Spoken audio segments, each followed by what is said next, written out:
Billionaire entered an elite hospital to see his wife until he spotted his ex with twin boys who had his face. "Mom, who is that man?" "No one important." The words hit Jesse Sanchez like a sledgehammer to the chest. He stood frozen in the pediatric corridor of Cedars Medical Center, watching Joan Martinez guide two small boys toward the elevator. Two boys with dark hair that fell across their foreheads in the same unruly wave. Two boys with deep-set brown eyes that his grandmother used to call old souls trapped in young bodies. Two boys with his face. His exact face. Joan. Wait. She did not turn around. Her hand pressed firmly against the back of one boy while the other clutched her fingers with the trust only children possess. The elevator doors opened and they stepped inside. "Please." The desperation in his voice made her pause. She finally looked back at him, and in that single glance, Jesse saw 7 years of silence, 7 years of questions he never got to ask, 7 years of a life built entirely without him. The elevator doors closed, and Jesse Sanchez, billionaire, empire builder, master of hostile takeovers and impossible negotiations, stood alone in a hospital corridor with his world crumbling around him. She had been pregnant when she left. She had been pregnant with his children, and she had raised them alone for 6 years while he built his fortune, married another woman, and never once knew they existed. What would you do if you discovered the woman you loved had kept your children from you for 6 years? What would you do if you realized the life you thought you understood was built on a foundation of lies and silence? Before I tell you how Jesse Sanchez fought to rebuild everything he had lost, I need you to do something. Hit that subscribe button right now and turn on notifications, because this story of secrets, second chances, and impossible choices is about to take turns you will not see coming. Trust me when I say you do not want to miss a single moment of what happens next. Now let me take you back to how this moment came to be. 3 hours earlier, Jesse Sanchez had woken in his penthouse apartment with the same hollow feeling that had become his constant companion. The Houston skyline stretched before him through floor-to-ceiling windows, a monument to everything he had built and everything it had cost him. Sanchez Industries occupied floors 38 through 42 of the tower bearing his name. His net worth exceeded $4 billion. By every metric society used to measure success, he had achieved it. Yet standing in his marble bathroom that morning, staring at his reflection, Jesse saw a man who had everything and nothing simultaneously. His wife Emma was at Cedars Medical Center for her final round of chemotherapy. The prognosis was good. The doctors were optimistic. In another month, maybe 2, she would be in remission. He should have felt grateful. Instead, he felt like an actor playing a role in someone else's life, hitting marks and delivering lines without understanding why. The drive to the hospital took 45 minutes through morning traffic. Jesse used the time to review quarterly reports on his tablet because that was what he did. He filled every available moment with productivity, with progress, with the endless pursuit of more. His driver knew not to make conversation. His assistant knew not to schedule calls before 9. Everyone in Jesse Sanchez's orbit knew their role and played it perfectly. The hospital lobby gleamed with the particular sterility of wealth. Cedars Medical Center catered to those who could afford private suites and personalized care, who expected their suffering to come with Egyptian cotton sheets and organic meal options. Jesse walked through it with the confidence of a man accustomed to spaces designed for his comfort. The elevator carried him toward the oncology wing on the 7th floor. He was checking emails when the doors opened, already composing a response to his CFO about an acquisition target that needed restructuring. He stepped out without looking up, turned left toward Emma's room, and that was when he heard them. "I said the red one is faster. Speed does not matter if it crashes. The blue one has better aerodynamics." Jesse looked up from his phone. 2 boys sat in the pediatric waiting area adjacent to the oncology corridor, racing toy cars across the plastic chairs. They were perhaps 6 or 7 years old, dressed in clothes that suggested a mother who valued practicality over fashion. One wore a Spider-Man shirt that had seen many washes. The other wore a plain blue polo with a small stain near the collar that looked like breakfast. Jesse would have walked past them without another thought. Children occupied hospitals every day. There was nothing remarkable about 2 boys playing while waiting for an appointment. Except, the one in the blue polo looked up, annoyed by his brother's argument about aerodynamics, and Jesse's heart stopped beating.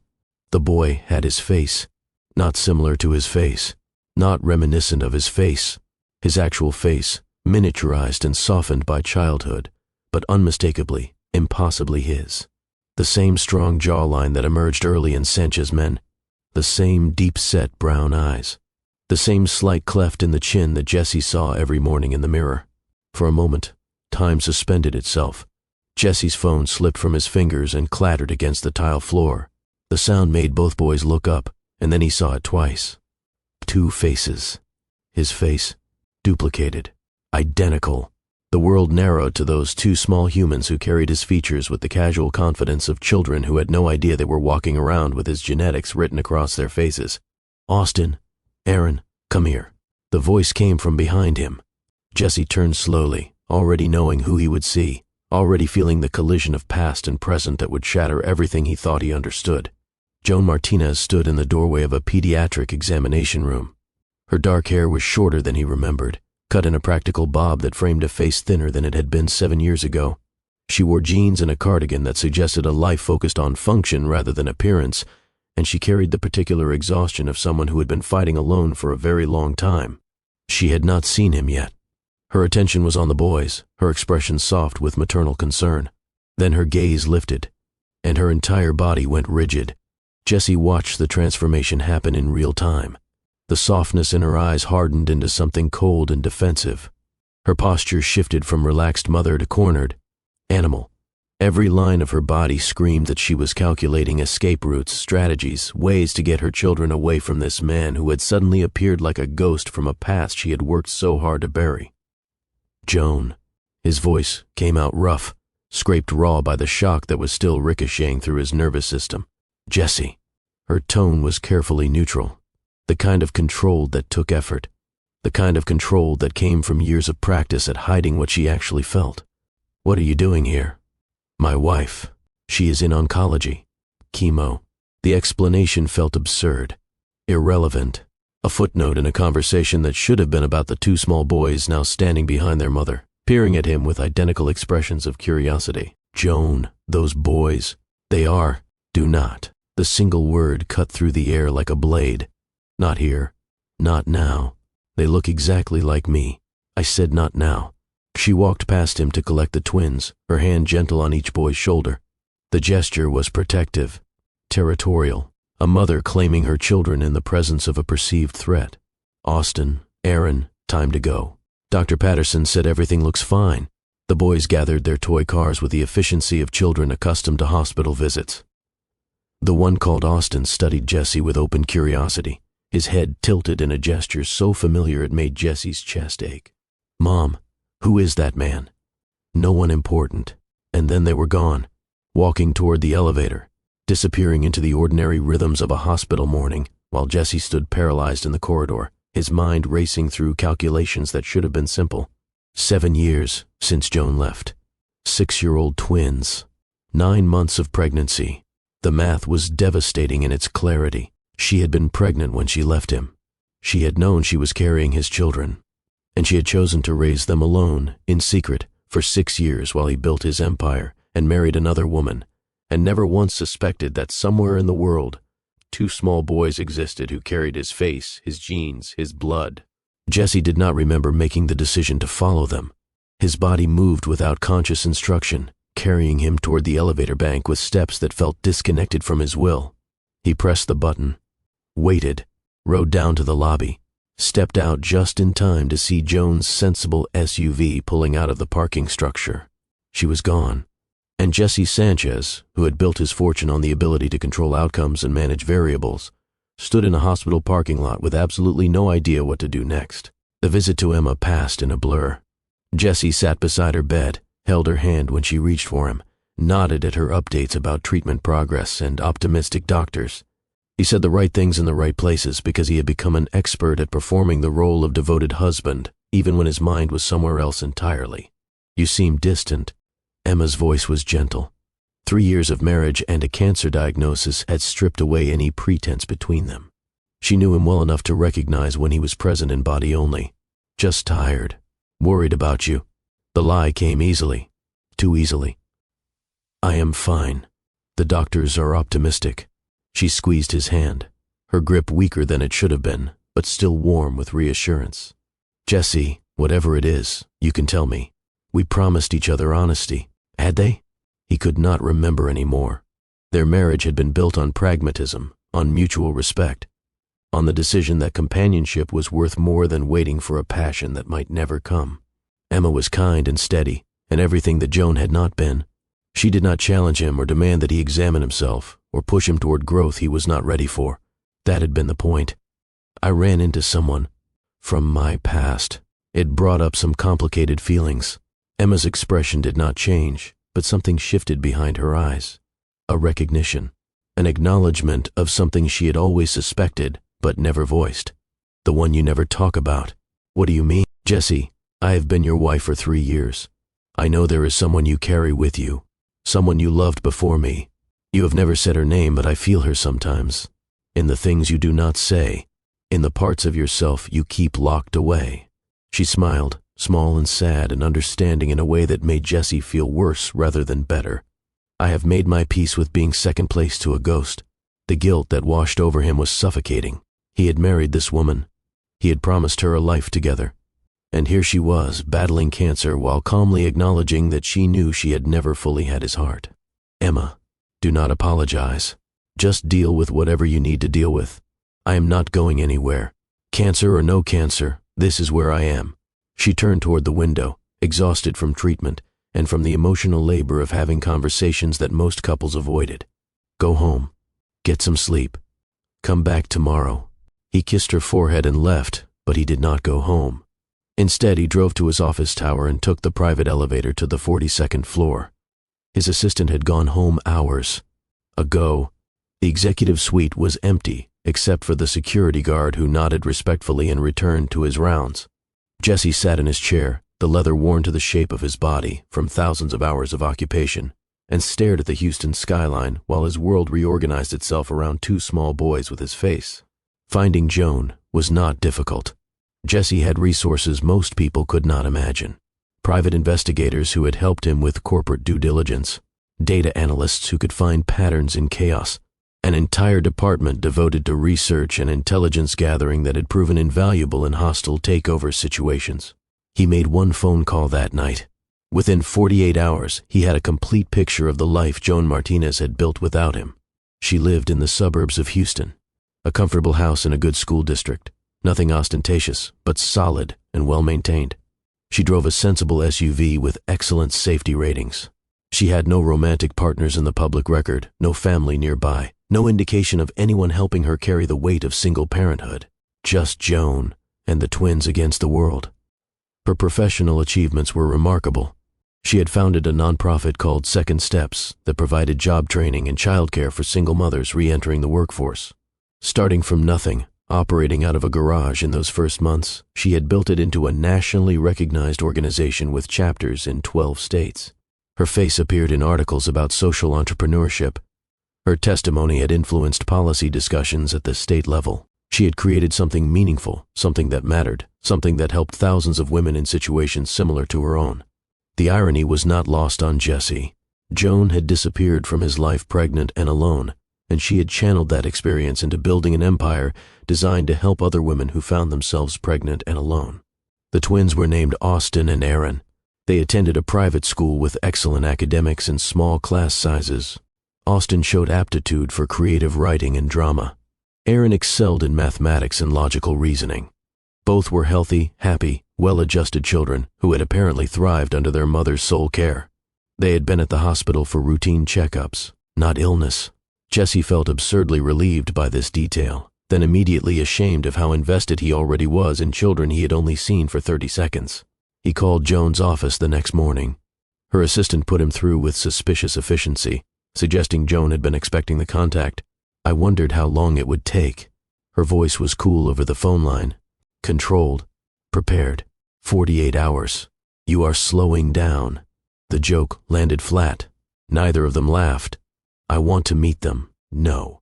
They are my children, Joan. Biologically, perhaps. In every way that matters, they are mine alone. You do not get to make that decision unilaterally. I already did. 6 years ago. Jesse forced himself to breathe.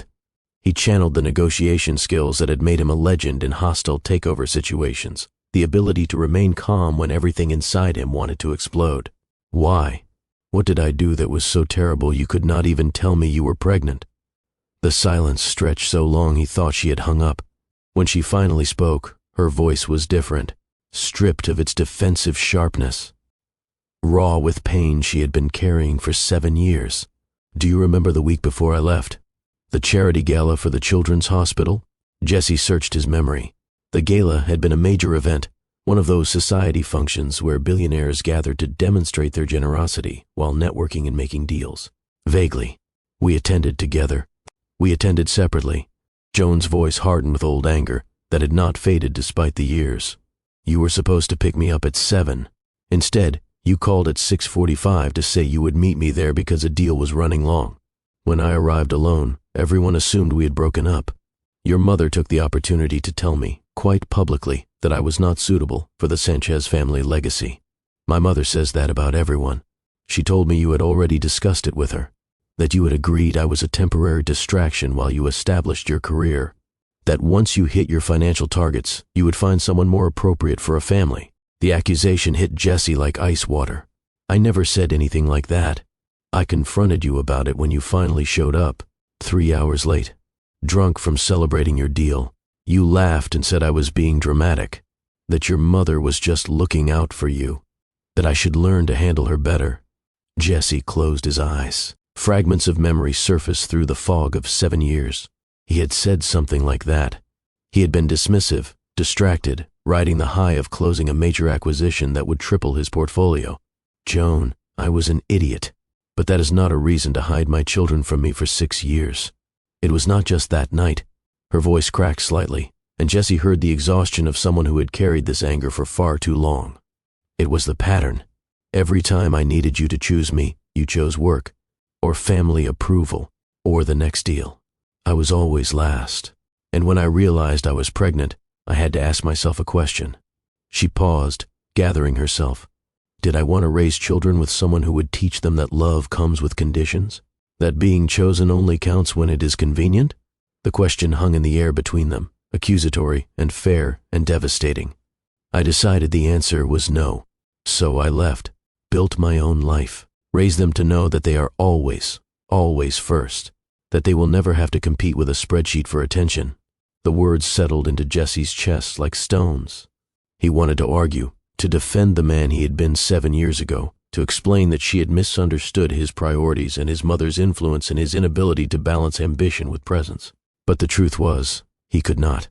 That version of himself had been exactly what Joan described, ambitious to the point of blindness, measuring success in dollars rather than relationships, treating the people who loved him as supporting characters in the story of his achievement rather than the point of the story itself. I have changed. Everyone says that. I am not everyone.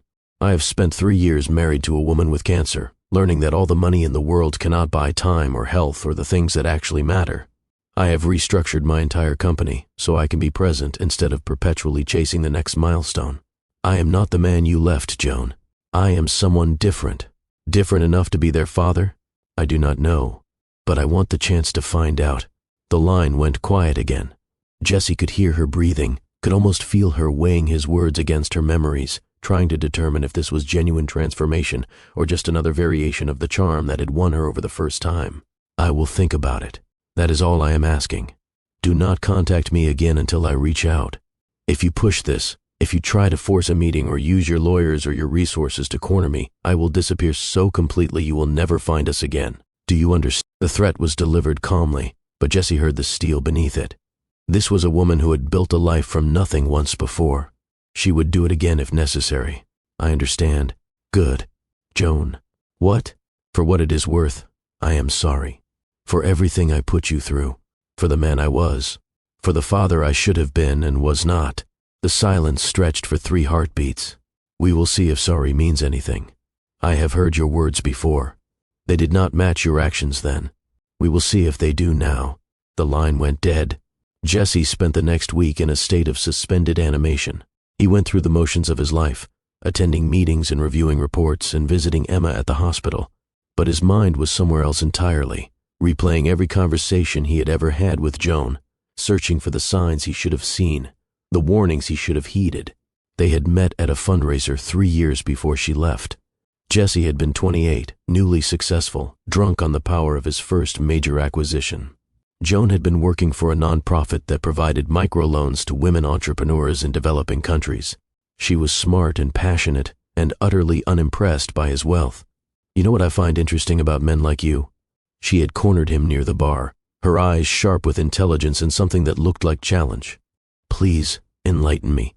You spend all this money on charity galas, buying tables and wearing expensive suits and congratulating yourselves on your generosity, but you never actually talk to the people you claim to be helping. You write checks and pat yourselves on the back and go home feeling like you have made a difference. Meanwhile, the real work happens in community centers and church basements and living rooms where women are teaching each other to survive without any of your money at all." Jesse should have been offended. Instead, he had been captivated. "And what would you suggest I do differently?" "Talk to someone, not at them, to them. Sit down with one of the women your money supposedly helps and ask her what she actually needs. I guarantee it is not another gala with an open bar and a silent auction." She had turned to walk away, and Jesse had done something he never did. He followed her. "Wait, let me buy you a drink. I do not drink at these things." "I am working." "Then let me buy you coffee. Tomorrow, you can tell me more about everything I'm doing wrong." She had studied him for a long moment, assessing whether he was genuine or just running a new variation of a familiar game. "Fine. There is a place on Main Street called The Grind. I will be there at 8. Do not be late." He had not been late. Not that first time. That came later, when the relationship was established and he started taking her presence for granted, when other priorities began to eclipse the attention he had shown in those early months. Their relationship had been intense and transformative. Joan pushed him to examine his assumptions about success and value. She challenged his reliance on family approval. She demanded authenticity in a world where Jesse had learned to perform whatever version of himself was most advantageous. He had loved her for it, and he had resented her for it, because being truly known by someone meant being vulnerable, and Jesse Sanchez had built his entire identity around never being vulnerable to anyone. The cracks started small. A canceled dinner because a deal needed attention. A delayed phone call because a meeting ran long. The gradual erosion of priority that happens when someone stops fighting for space in your life and starts accepting whatever scraps you offer. Joan had fought at first. She had called him out on broken promises and demanded explanations for missed occasions. But eventually, she had stopped fighting. And Jesse, in his arrogance, had interpreted her silence as acceptance rather than resignation. The night of the charity gala had been the breaking point, but it was not the cause. It was simply the moment when all the accumulated disappointments reached critical mass, and Joan finally allowed herself to see the pattern that had been building for months. His mother's words had been the match, but he had provided the kindling. Jesse remembered that night now with clarity that felt like punishment. He had been celebrating a deal that would make him obscenely wealthy. The acquisition of a failing tech company that his analysts had identified as undervalued. He had closed it that afternoon and immediately started drinking champagne with his team, riding the high of victory while his girlfriend waited alone at a gala where everyone assumed she had been discarded. By the time he arrived, 3 hours late and visibly intoxicated, Joan's face had worn an expression he had never seen before. Not anger, something worse. Resignation. "My mother means well. She is protective of the family. You should not take it personally." Those had been his words. Dismissive, careless. The words of a man too drunk on success to recognize that he was destroying the only thing that actually mattered. Joan had nodded slowly. She had collected her purse. She had walked out of the gala without another word, and Jesse, in his arrogance, had assumed she would get over it. That she always got over it. That his achievements excused his absences and his charm could repair whatever damage his neglect had caused. He had been wrong. She was gone by the end of the week.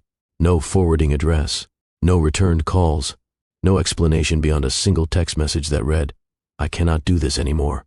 Please do not contact me." He had tried for a few weeks, left voicemails, sent flowers, shown up at places he thought she might be. But eventually, wounded pride took over. If she wanted to leave, let her leave. There were other women who would appreciate what he had to offer. Other relationships that would not require so much work, except there had not been. Not really. He had dated casually for a few years, never letting anyone close enough to matter. And then Emma had appeared, kind and steady and completely safe. and he had married her because it seemed like the things successful men did when they reached a certain age. He had never stopped thinking about Joan. Now, sitting in his office 7 years later, Jesse finally understood what she had been trying to tell him. Not with her words, which he had dismissed as drama, but with her departure, which had been the only language he could not ignore. She had left because staying would have destroyed her, and she had kept his children because she believed he would destroy them too. Joan spent 7 years building a life designed to protect her children from the kind of father Jesse had been. Now he was claiming he had changed. But can people really transform, or are we just better versions of the same patterns? If you have ever wondered whether someone deserves a second chance, or whether giving one makes you naive or brave, drop a comment below. I want to know what you think. And make sure you are subscribed, because what happens next will challenge everything you think you know about forgiveness. The call came 8 days after their phone conversation. Jesse was in a meeting with his executive team when his personal cell phone vibrated with an unknown number. He excused himself immediately, ignoring the confused looks from his vice presidents as he stepped into the hallway. "This is Jesse. It is Joan." His heart rate spiked. "I have thought about what you said, about wanting to meet them, and I have decided to give you one chance. One afternoon. Supervised. If they respond well, we will discuss next steps. If you upset them in any way, we are done. Permanently.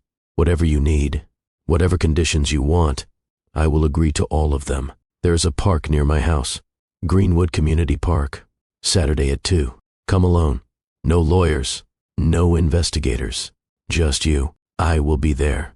And Jesse, if this is a performance, if you are doing this for appearances or because you think it will look good in some future custody battle, do not bother coming. These children have spent 6 years without a father. They are better off with no father at all than one who shows up when convenient and disappears when things get difficult. I understand. We will see." The line disconnected. Jesse stood in the hallway of his own company, surrounded by the empire he had built, and felt something he had not experienced in years. Fear. Real, genuine, bone-deep fear. Not of losing money or missing targets or failing to close a deal. Those fears were manageable, controllable, the kind that could be addressed with strategy and resources. This fear was different. This was the fear of a man who knew he had one chance to prove he could be something he had never been before. A father, the kind of father who showed up, the kind who stayed, the kind who put his children first, not because it was convenient, but because it was right. Jesse had 4 days to prepare for the most important meeting of his life. He had no idea where to begin. The days before Saturday passed in a haze of research and anxiety. Jesse read books on child development and age-appropriate communication. He studied articles about building relationships with children from separated households. He spoke with a child psychologist who specialized in helping parents navigate complex family dynamics. Everything he learned made him more aware of how unprepared he was. "These children have their own personalities," the psychologist explained during their video consultation, "their own experiences, their own feelings about you that have been shaped by 6 years of your absence. You cannot walk in expecting instant connection or immediate trust. You have to earn it, slowly, patiently, through consistent presence over time. What if I fail? Then you try again, and again, as many times as it takes. Children are remarkably forgiving when they see genuine effort. What they cannot forgive is abandonment.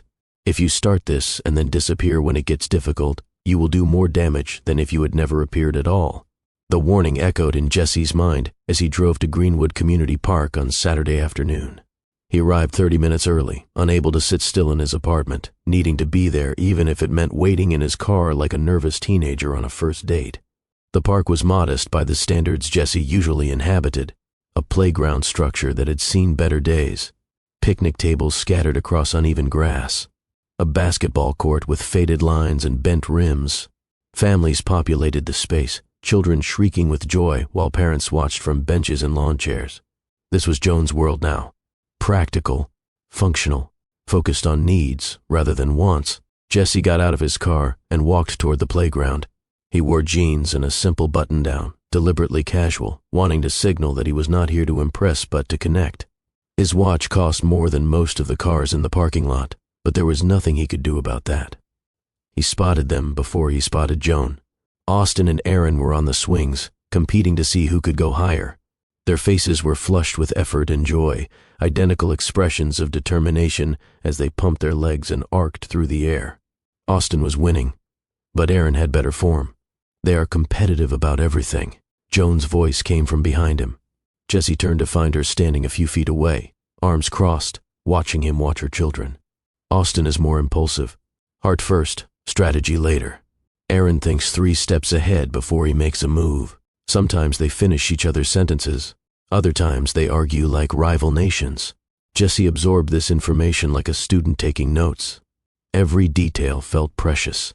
Every fact about his sons filled spaces in his understanding that he had not known were empty. Thank you for agreeing to meet. I am not doing it for you. Joan's voice carried no warmth. I am doing it because they have started asking questions about their father, and I would rather control the narrative than have them find out through a Google search when they are older. She moved toward a nearby bench and gestured for him to join her. So here is how this works. You get 1 afternoon, supervised. I reserve the right to end it at any time for any reason. If they respond positively, we will discuss next steps. If you upset them, if you make promises you cannot keep, if you do anything that makes me question your commitment, you are finished. Permanently. No lawyers will help you. No amount of money will change my mind. Am I clear? Perfectly clear. Good. Joan called the boys over. They approached with the wariness of children evaluating a stranger, looking to their mother for cues about whether this person could be trusted. Austin, Aaron, this is Jesse. He is someone I knew a long time ago. He wanted to meet you. Austin studied Jesse with unnerving intensity, his head tilted in that gesture Jesse now recognized from his own childhood photographs. You are the man from the hospital. Yes, I was there visiting someone. Why do you want to meet us? Jesse glanced at Joan, who offered no help. This was his test, and she intended for him to take it alone. Because I think I might be someone important to you, and I wanted to find out if that was true. Aaron tilted his head, mirroring his brother's gesture. Important how? That is something we would have to figure out together, if you are willing. The twins exchanged one of those silent communications that seemed unique to multiples. Some negotiation happened in the space between their gazes, agreements reached without words, conclusions drawn from data that only they could access. Okay. Austin spoke for both of them. But we are going to ask you questions first, whatever you want to know. 2 hours later, Jesse felt like he had completed the most thorough interview of his life. The twins had interrogated him with a precision that would have impressed his legal team. They wanted to know his favorite color, navy blue, his favorite food, his grandmother's tamales, whether he had ever been to space. No, but he had funded a research facility. The critically important question of whether he preferred dogs or cats. Dogs, though he did not currently have one. Aaron, the more analytically minded twin, asked about his work. Mom says you build buildings. Not exactly. I invest in companies that build things. Buildings, technology, medical equipment. I help good ideas become real. Like a fairy godfather? Jesse laughed. Genuinely. For what felt like the first time in months. Something like that, I suppose. Austin was more interested in personal details. Do you have other kids? The question landed harder than it should have. No, you 2 are my only children. But you have a wife. Mom said you are married. Jesse caught Joan's eye over the boys' heads. She looked uncomfortable, but did not intervene. I do have a wife. Her name is Emma. She is sick right now, but she is getting better. Is that why you were at the hospital? Yes. Do you love her? The question came from Aaron, delivered with a brutal directness children wielded like a superpower. Jesse considered lying. He considered deflecting, but he remembered Joan's accusation about teaching children that love came with conditions, that honesty was optional when it was inconvenient.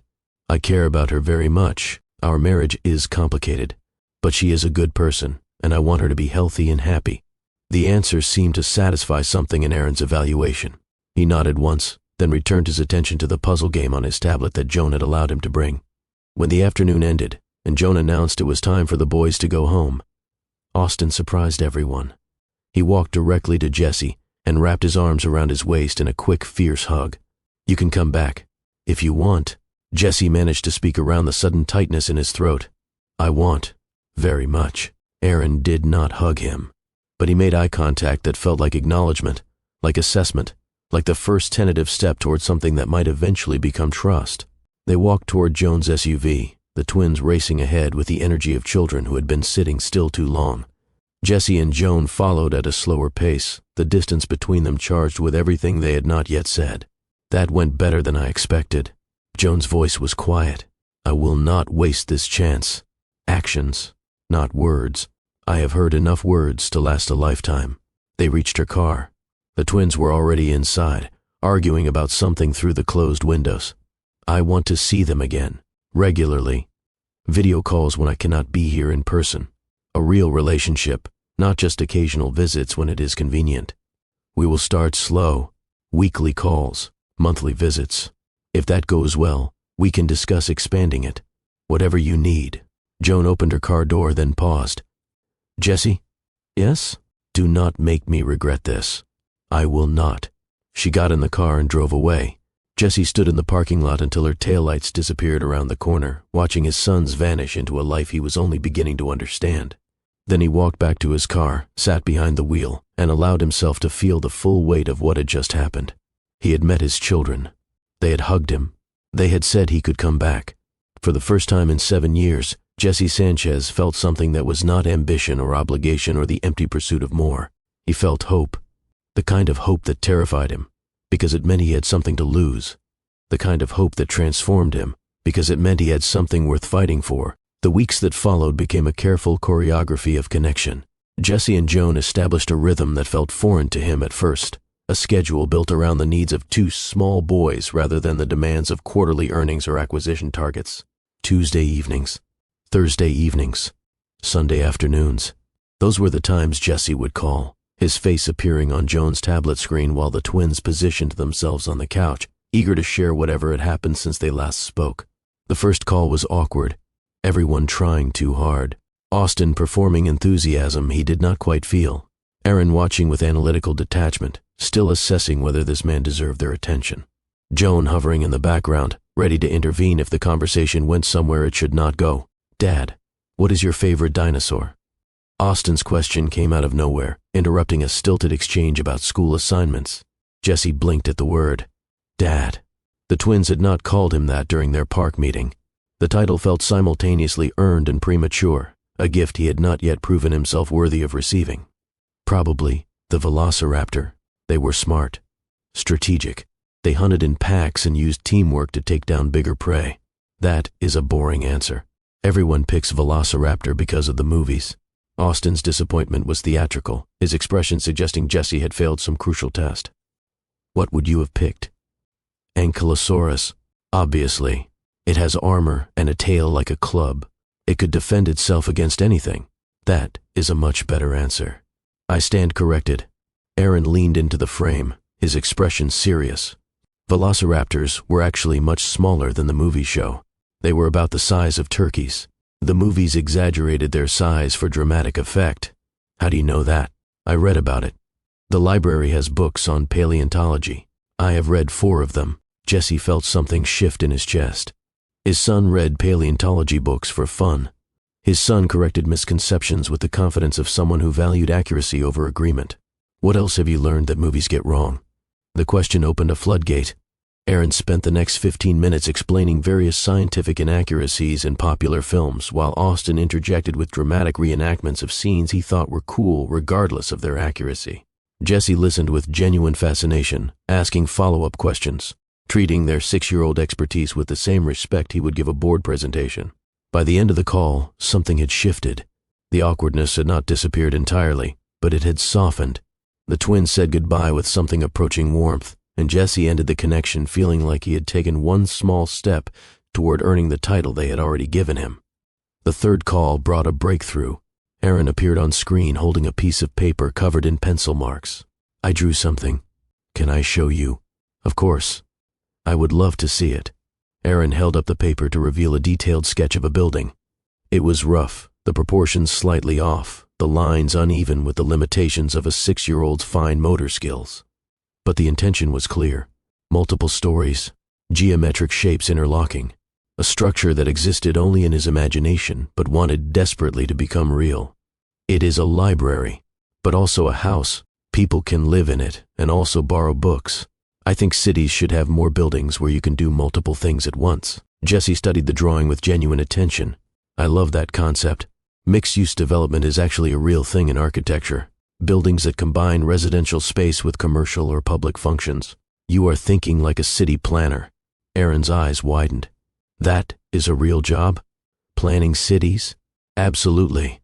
Urban planners design how cities grow and change. They think about where buildings should go, how traffic should flow, where parks and schools should be located. It is like being an architect but for entire neighborhoods instead of individual buildings. I want to do that.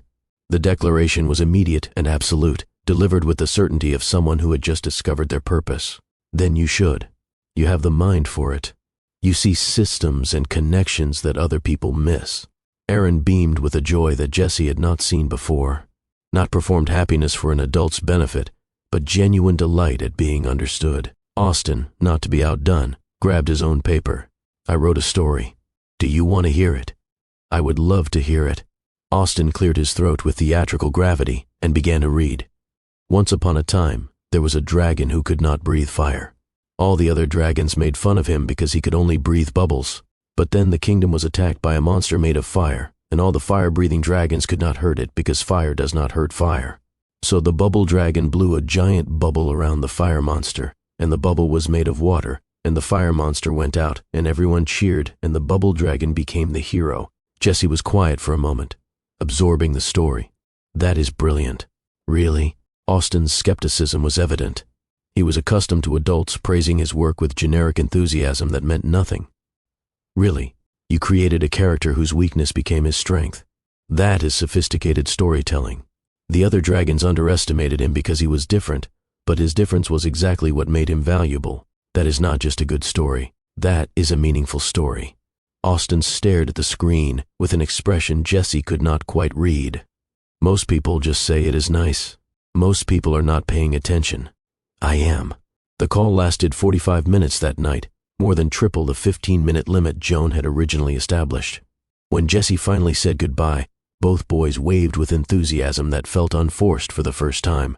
He watched the screen go dark and sat in the silence of his penthouse apartment, overwhelmed by a realization that should have been obvious. He had missed 6 years of this, 6 years of dinosaur facts and building sketches and stories about bubble-breathing dragons, 6 years of watching his sons discover who they were and what they cared about. 6 years of bedtime routines and sick days and first days of school, and all the ordinary moments that accumulated into a childhood. He could not get those years back, but he could make sure he did not miss any more. The first monthly visit happened 3 weeks after the park meeting. Jesse flew to Houston on a Friday evening and checked into a hotel near Joan's neighborhood. She had agreed to a full Saturday together, a trial run for what regular visits might eventually look like. He arrived at her house at 9 in the morning, nervous in a way that no business meeting had ever made him nervous. The house was modest but well-maintained, a single-story ranch with a neat lawn and a basketball hoop in the driveway. Children's artwork decorated the front window. A welcome mat shaped like a rainbow sat before the door. This was where his sons lived. This was the world Joan had built for them while he was busy building towers with his name on them. Jesse rang the doorbell. Austin answered, already dressed and vibrating with energy. Dad is here. Dad is here. Mom said we can go to the science museum if we are good. And I have been so good all morning. I did not even fight with Aaron about the bathroom. That is very impressive. Good job. Aaron appeared behind his brother, more reserved but equally alert. The Science Museum has an exhibit on structural engineering. I researched it online. They have a section where you can build bridges and test how much weight they hold. That sounds amazing. I cannot wait to see it. Joan emerged from the kitchen, drying her hands on a dish towel.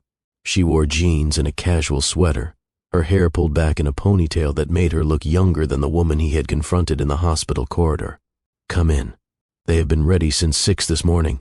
I have never seen them this excited about anything. Jesse stepped into the house that contained the life he had missed. Family photos covered one wall, documenting birthdays and holidays, and random Tuesday afternoons deemed worthy of memory. He saw Austin's gap-toothed grin at what looked like a kindergarten. Graduation. He saw Aaron's serious expression in front of a science fair project. He saw Joan looking exhausted but triumphant in a hospital bed, a newborn infant in each arm. That was the only photo of the twins as babies. Jesse stared at it longer than he should have. They were premature. Joan's voice was quiet beside him. 34 weeks. Austin was 4 pounds. Aaron was 4.5. They spent 2 weeks in the NICU before I could bring them home. I did not know. No, you did not. The words carried no accusation, only fact. He had not known because she had not told him, because she had not believed he deserved to know. The causality was simple and devastating. I am sorry you went through that alone. I was not alone. I had nurses, doctors, a support group for NICU parents. I built a community around us. But not me. No, not you. The conversation might have become heavier, but Austin interrupted with the impatience of a child who had been promised a museum. Can we go now? Aaron said the engineering exhibit closes at 3, and I want to see the dinosaurs first, and we need time for both.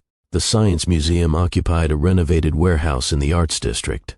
Jesse paid for admission while Joan waited with the boys, her expression unreadable as she watched him interact with the ticket counter staff. He wondered what she was looking for. Signs of impatience. Evidence of the dismissiveness she remembered from 7 years ago. Proof that he had not actually changed. He was determined to give her none of those things. The dinosaur exhibit came first, at Austin's insistence. Massive skeletons dominated the space, reconstructed from fossils that were millions of years older than any problem Jesse had ever considered. The boys moved through the displays with different energies. Austin wanted to see everything at once, running from exhibit to exhibit with barely contained excitement. Aaron wanted to read every placard, absorbing information with methodical thoroughness. Jesse found himself naturally gravitating toward Aaron's pace. This one is an Allosaurus. It lived during the late Jurassic period, about 155 million years ago. Aaron read the information aloud, his finger tracing the words. What do you find most interesting about it? Its brain was relatively small compared to its body size. Scientists estimate it had the intelligence of a crocodile, but it was still a successful predator for millions of years. Intelligence is not always the most important factor in survival. That is a profound observation. Aaron looked up at Jesse with an expression of cautious hope. Most adults do not listen when I talk about this stuff. They pretend to listen, but I can tell they are waiting for me to stop. I am not most adults, and I am not pretending. The words hung between them, a promise and a question simultaneously. Aaron nodded slowly, accepting the statement provisionally, filing it away for future verification. Austin reappeared, breathless from his sprint through the exhibits. I found the T-Rex. It is huge. Come see. Come see right now. They followed him to the centerpiece of the exhibit, a fully mounted Tyrannosaurus Rex skeleton that loomed over the gallery with predatory magnificence.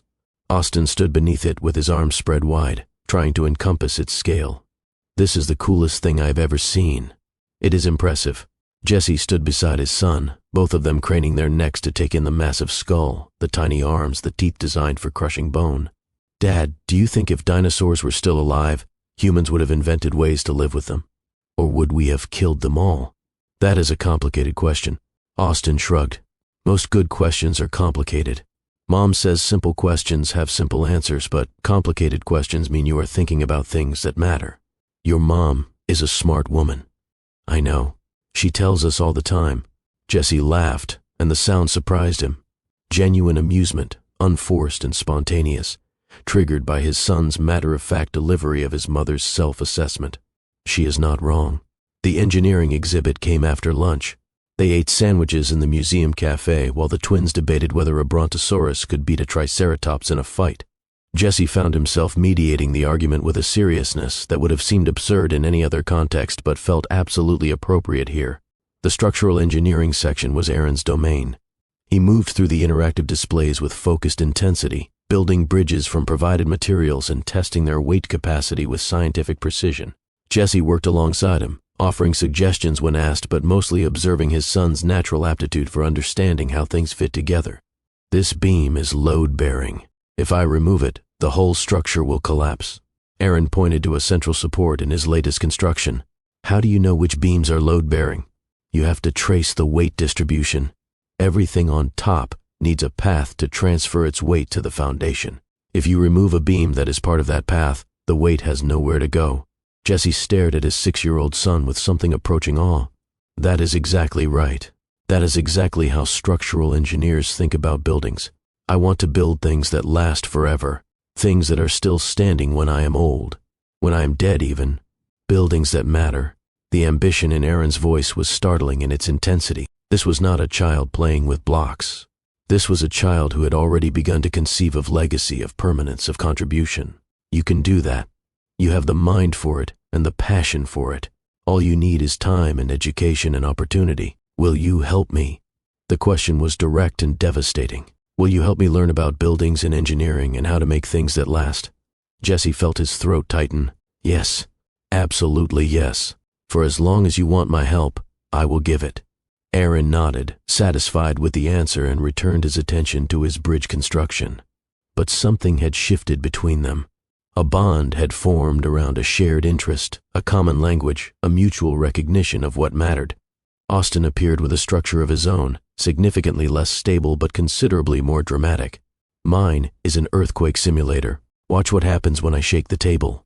He proceeded to shake the table vigorously, collapsing his construction in spectacular fashion while providing sound effects that drew amused glances from nearby families. The engineering was questionable. The entertainment value was undeniable. That was awesome. Let me do it again. The day ended too quickly. Jesse drove them back to Joan's house as the sun was setting, the twins falling asleep in the back seat of her SUV despite their protests that they were not tired. He helped carry them inside, one boy in each arm, feeling the weight of their small bodies with an intensity that bordered on reverence. You can put them in their rooms. First door on the left is Austin. Second is Aaron. Jesse carried Austin first, laying him gently on a bed surrounded by superhero posters and scattered toy figurines. Then Aaron, whose room was neater, organized around bookshelves and a desk covered in sketches of buildings that did not yet exist. He stood in the hallway between their rooms, looking from one door to the other, trying to comprehend that these humans were his, that he had helped create them, that they existed because he and Joan had loved each other once, briefly and imperfectly, but enough to bring two lives into the world. They adore you. Joan's voice came from behind him. She leaned against the wall, arms crossed, expression complicated. They have been talking about nothing else for weeks. Dad this, Dad that. Dad said velociraptors were smart. Dad listened to my whole story without interrupting. I am trying. I know. That is what scares me. Jesse turned to face her. Why does trying scare you? Because trying is easy at first. Everyone tries at first. The question is what happens when trying gets hard, when work gets demanding, when something more interesting comes along, when being a father becomes an obligation instead of a novelty. I understand why you do not trust me. I earned that distrust. Yes, you did. But I am asking you to let me prove that this time is different, not through words, through actions, through consistency, through being here even when it is not exciting or convenient or easy. Joan was quiet for a long moment. They have a school play in 2 weeks. Austin is a tree. Aaron is narrating part of the forest scene. It is at 7 on a Thursday night. It will conflict with whatever important meeting you have scheduled. I will be there. Do not say that unless you mean it. Do not promise them something and then send an apologetic text at the last minute. That would be worse than not promising at all. I will be there. We will see. She walked him to the door, maintaining the careful distance that had characterized their entire interaction. He wanted to reach for her, to bridge the gap that years of silence had created, but he knew that would be a mistake. Trust had to be rebuilt slowly, brick by brick, proof by proof. Thank you for today. Thank them. They are the ones who decided to let you in. Jesse drove back to his hotel with the windows down, letting the night air wash over him while he processed everything that had happened. His sons had shared their passions with him. They had asked for his help.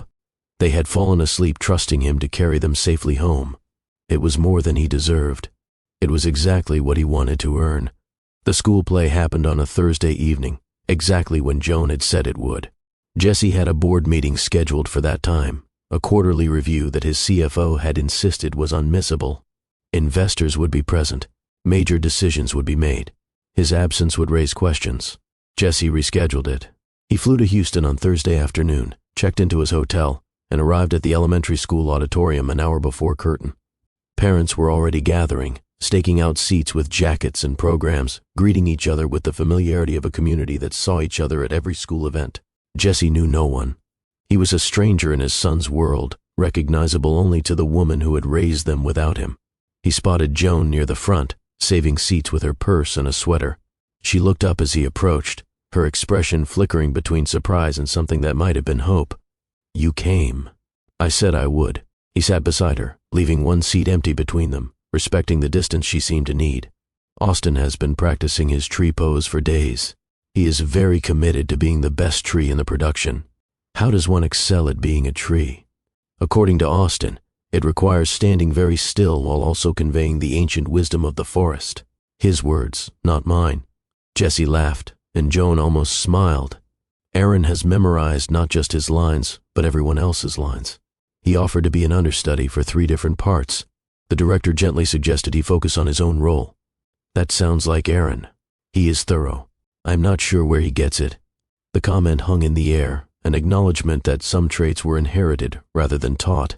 Jesse chose not to respond directly. "Thank you for telling me about this, for giving me the chance to be here. They asked if you would come. I did not tell them yes or no. I wanted them to see for themselves whether you would show up. And what will they see? That you showed up." The lights dimmed before he could respond. The curtain rose on a stage decorated with painted trees and paper flowers, and a parade of children emerged to tell the story of a forest learning to work together despite their differences. Austin was, objectively, an excellent tree. He stood stage left with branches made of construction paper extending from his arms, his face set in an expression of what Jesse could only describe as arboreal gravitas. When the forest faced a crisis involving a lost baby deer, Austin swayed gently, providing moral support through interpretive movement. Aaron's narration was precise and clear. He spoke his lines with the confidence of someone who had practiced until the words were part of him, never rushing, never stumbling, delivering exposition with surprising dramatic flair. Jesse watched his sons perform with an intensity that surprised him. These were his children up there on that stage. These were humans he had helped create, expressing themselves in ways that had nothing to do with him but somehow reflected everything he wanted to be. When the play ended and the audience applauded, Jesse found himself standing, clapping harder than the moment probably warranted, unable to contain the pride that surged through him. The twins found them in the lobby afterward, still in costume, high on the adrenaline of performance. "Dad, did you see me? Did you see my tree pose?" The director said I was the most committed tree she had ever worked with. "You were incredible. I believed you were a tree. I was emotionally invested in your tree journey." Austin beamed with satisfaction. Aaron approached more cautiously, seeking different validation. "Were my lines okay? I was nervous about the part where I had to describe the changing seasons. It had a lot of words. Your lines were perfect. Your delivery was professional. You made the forest feel real." Aaron's smile was smaller than Austin's, but no less genuine. They went for ice cream afterward. The 4 of them crowded into a booth at a nearby diner, the twins recounting every moment of the production, while Jesse and Joan listened and nodded and laughed at the appropriate moments. It felt for a brief hour like something approaching family. Later, after the twins had been returned home and put to bed, Joan walked Jesse to his car. "You came." She said it again, differently this time. Not surprise, but acknowledgement. Not skepticism, but the beginning of something else. "I told you I would. You did, and then you actually did. I will keep doing it. Every time. No matter what." Joan studied him in the dim light of her driveway, searching his face for evidence of the man she remembered, the man who had broken promises as casually as he made them. "I want to believe you. Then let me prove it. Event by event, day by day, for as long as it takes." She nodded slowly. "Aaron wants you to call more often. He said twice a week is not enough. He has things he wants to show you. Tell him I will call every other day if that is okay with you. It is okay with me." Something shifted in the space between them. Not reconciliation, not forgiveness, but the faintest beginning of trust where none had existed before. "Good night, Jesse. Good night, Joan." He drove away with the image of her standing in the driveway burned into his memory. She had watched him leave with an expression he could not quite read, but that felt different from the cold distance of their first encounter. Progress. Slow, uncertain, fragile progress, but progress nonetheless. The months accumulated into a rhythm that Jesse had never experienced before. Video calls every other day, Monthly visits that expanded from single days to entire weekends. School events and soccer games, and the endless small moments that constituted childhood. He learned that Austin was afraid of thunderstorms, but pretended not to be. He discovered that Aaron organized his books by subject, and then alphabetically by author, a system he had developed independently at age 5. He found out that both boys loved their mother's homemade macaroni and cheese, but pretended to like the boxed version better because they did not want her to feel obligated to cook after long days at work. He learned the geography of Joan's house, the creaky floorboard in the hallway outside the twins' rooms, the cabinet that stuck in the kitchen, the backyard that was just big enough for catch but too small for proper soccer, the neighborhood where his sons were growing up, learning who they were, becoming people he desperately wanted to know. And through it all, Emma watched from the distance of his other life. She had completed her chemotherapy. The cancer was in remission. The doctors were optimistic about her long-term prognosis. She should have been celebrating a return to normal life. Instead, she was watching her husband transform into someone she barely recognized. "You are different," Emma said it one evening as they ate dinner in their penthouse apartment. The table was set with crystal and silver, remnants of a life Jesse had built to impress people who did not matter. "What do you mean?" "You smile more. You laugh more. You are present in ways you never were before. Is that a problem?" "No. It is just different." She set down her fork and looked at him with the directness that illness had given her. "It is because of her, Joan, and the children." Jesse did not deny it. "They have changed something in me, given me something to care about beyond the next acquisition. And where does that leave me?" The question hung in the air between them, uncomfortable and necessary. "Emma, I need to tell you something. I need to be honest with you because you deserve honesty. I know. You know what? That you are in love with her. Still. Again. I do not know which. Maybe both." Jesse was silent. "I have known since you told me about the children. The way you talked about her. The way your entire energy shifted when you mentioned her name. I recognized it because it was the one thing our marriage never had. Emma, do not apologize. I knew what I was getting when I married you. A man in love with someone else, trying to build a life that did not require him to be vulnerable. I thought I could make it enough. I thought companionship and compatibility would eventually feel like love. Did they? Sometimes, on good days, when I was not paying attention to what was missing. The honesty in her voice was devastating. She was not accusing him. She was simply stating facts, presenting evidence, building a case for a conclusion they had both been avoiding. "What do you want to do?" "I want you to be happy, Jesse. Genuinely happy. And I want the same for myself. I do not think we can find that together anymore." "Are you asking for a divorce?" "I am asking for honesty about what we are and what we are not, about what we could be if we were brave enough to admit the truth." Jesse felt the weight of the moment settling over him. This was a threshold. Once crossed, there was no going back. I loved Joan. I never stopped. I tried to convince myself I had moved on, but she was always there, underneath everything else. And now, with the children, with seeing who she has become, what she has built, I cannot pretend anymore. Emma nodded slowly. "Then you should be with her, if she will have you. If you can earn her trust again, what about us? We will be fine. We will be better than fine eventually. We will be two people who had the courage to admit the truth instead of spending another decade pretending." The conversation continued for hours. They discussed practicalities.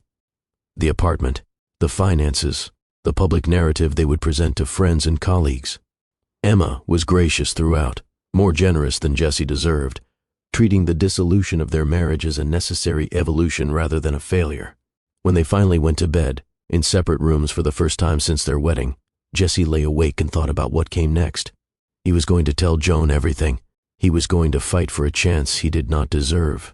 He was going to become the man his sons needed and the partner Joan had once hoped he could be. 6 months after that first park meeting, Jesse made a decision that would change everything. He called Joan on a Tuesday evening during the twins' regular call time and asked if he could speak with her privately after the boys went to bed. "Is something wrong?" "No, something is right. At least, I hope it is. Can we talk?" She called him back at 9, after the bedtime routine was complete. "What is it?" "I am moving to Houston." The silence stretched long enough that Jesse checked his phone to make sure the call had not dropped. "Joan?" "I am here. I am just trying to understand what you said. I am moving to Houston. I have been restructuring my company for months, delegating more responsibilities to my executive team. I am opening a Houston office for Sanchez Industries. It will start small, just a satellite location, but it means I can be here 3 weeks out of every month instead of just weekends. Jesse, I know this is sudden. I know you might not be ready for this level of involvement, but I need you to understand why I am doing it. Why? Because Aaron asked me how cantilevers work, and I had to explain it over a video call instead of building one with him. Because Austin wrote a new story about a superhero who can turn invisible, and I wanted to sit next to him while he read it instead of watching through a screen.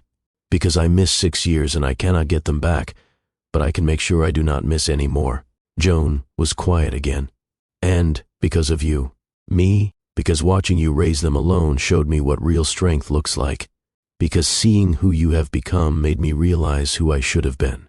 Because I wake up every morning thinking about the three of you, and I do not want to keep living a life that does not have you in it. Jesse, this is a lot. I know. I am not asking you to feel anything you do not feel. I am not asking for a relationship or a reconciliation or anything you are not ready for. I am just telling you that I am going to be here, close by, available, present, because that is what Austin and Aaron deserve. And because honestly, it is what I want. What about, we are separating? It was mutual. She deserves someone who loves her completely, and I was never able to give her that. Because of me. Because of who I was when I was with you.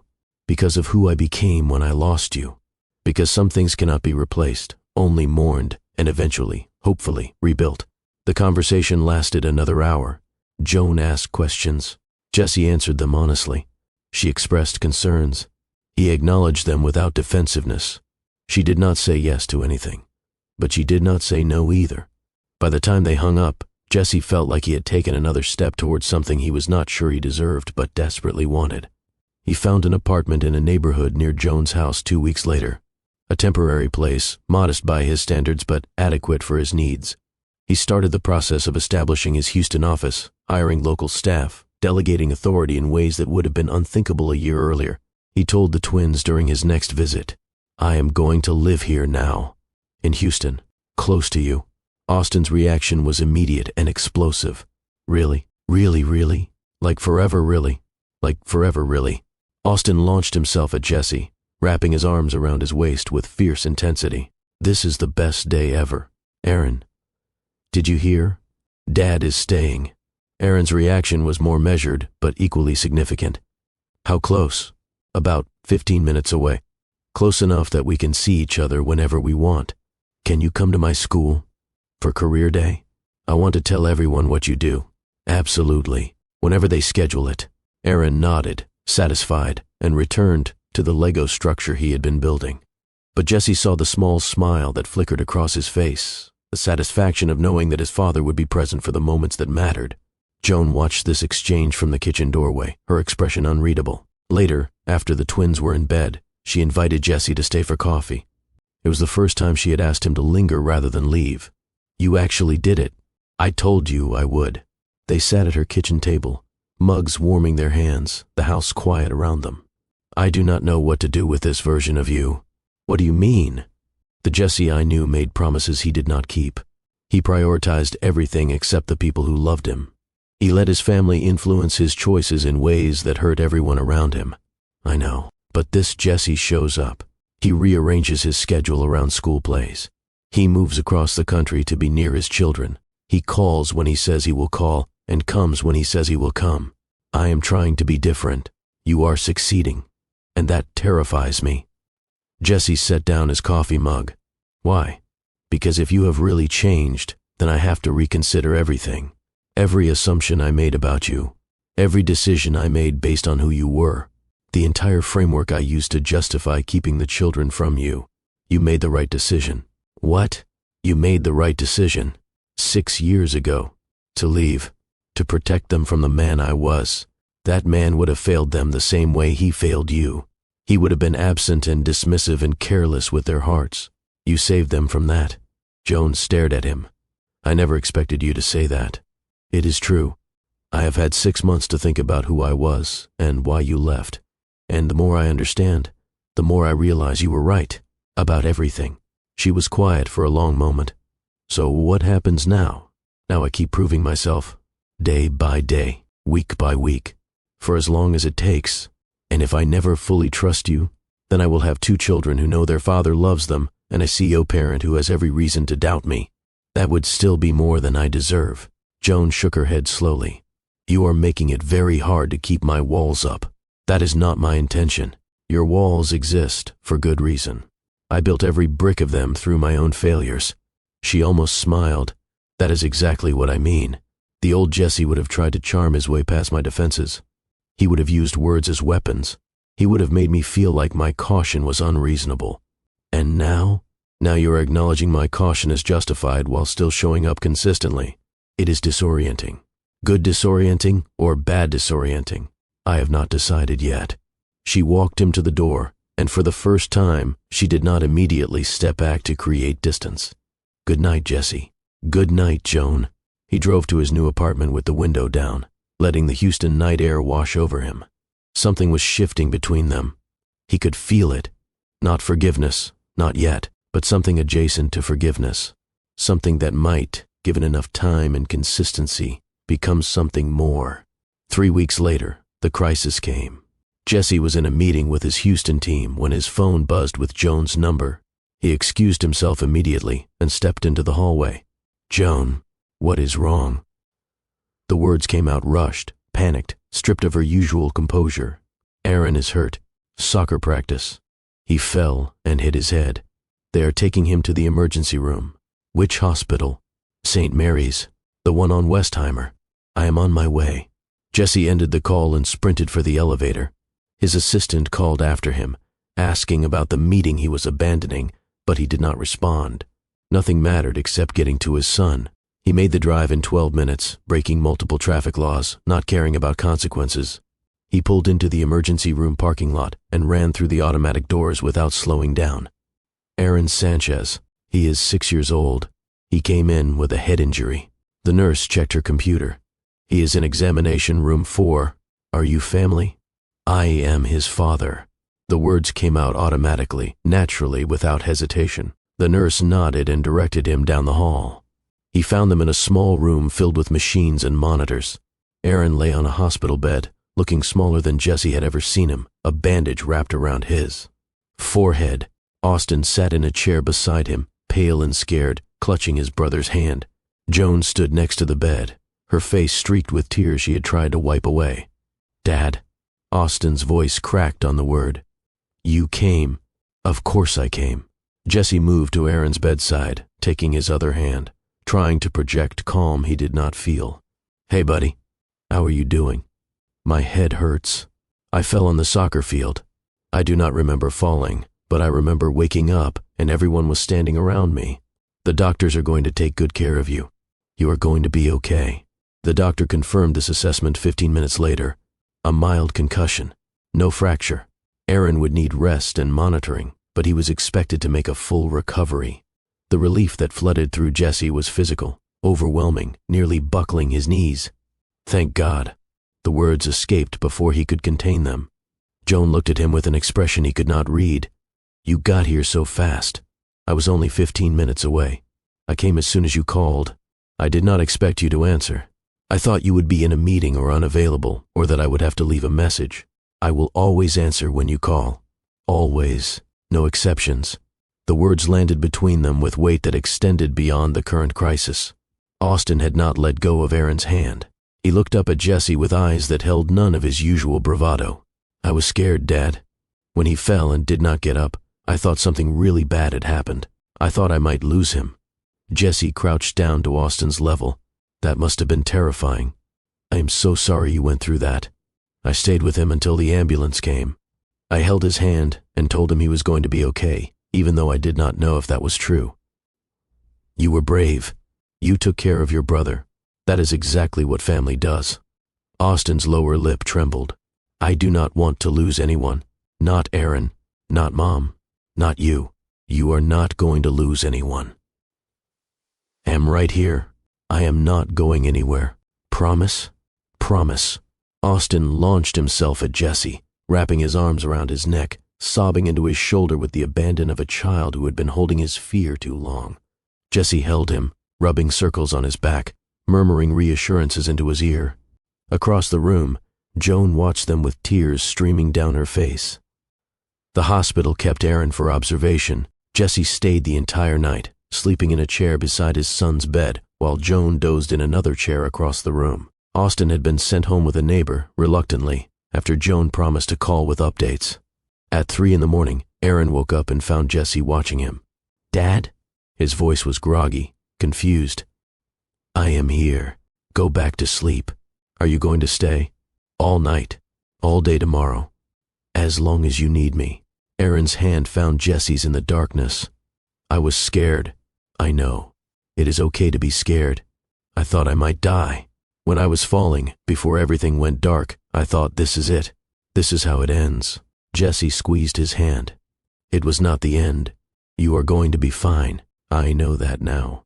But in that moment, all I could think about was everything I had not done yet. All the buildings I had not designed. All the cities I had not planned. All the time I had not spent with you and Mom and Austin. You are 6 years old. You have so much time ahead of you. But we do not know that. We think we have time, but we do not know. Today I thought I had time, and then everything went dark. Jesse felt tears threatening. You are right. We do not know how much time we have. That is why we have to make the time we do have count. That is why I moved here, because I did not want to waste any more time being far away from you. Aaron was quiet for a moment. "I am glad you are here, Dad." "Me too, buddy." "Me too." They sat in silence until Aaron drifted back to sleep. Jesse remained awake, watching his son breathe, thinking about all the moments that could have been and all the moments that still might be. Joan found him like that when she woke at dawn, still holding Aaron's hand, still keeping watch. "You did not sleep." "I could not." She moved to stand beside him, looking down at their son. "Thank you for being here. There is nowhere else I would be." She reached out and touched his shoulder. Just briefly. Just enough to acknowledge something that words could not capture. When Aaron woke up, when the doctors cleared him to go home, when the crisis had passed and normal life resumed, something between Jesse and Joan had fundamentally changed. The walls were not gone, but they were lower than they had ever been. And for the first time, Jesse allowed himself to hope that maybe, eventually, they might come down entirely. What happens when the walls finally fall? When two people who once destroyed each other find the courage to try again? When children who spent their lives wondering about their father finally feel complete?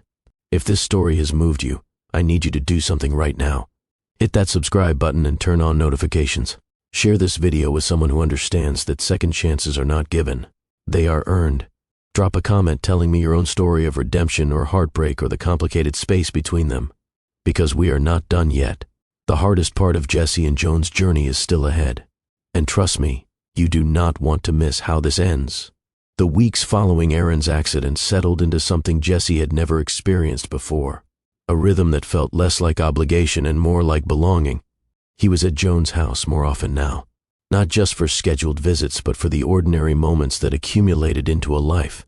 Helping with homework on Tuesday evenings. Driving Austin to drama rehearsal on Thursdays. Sitting with Aaron while he sketched buildings that existed only in his imagination. The distance that had defined his relationship with Joan began to narrow in ways neither of them openly acknowledged. It started with small things. She stopped moving away when he stood beside her at the kitchen counter. She laughed at his jokes without the protective filter she had maintained for months. She asked his opinion on decisions that did not require his input, suggesting she valued his perspective rather than merely tolerating his presence. And Jesse found himself noticing her in ways he had forbidden himself from noticing. The way she tucked her hair behind her ear when she was concentrating.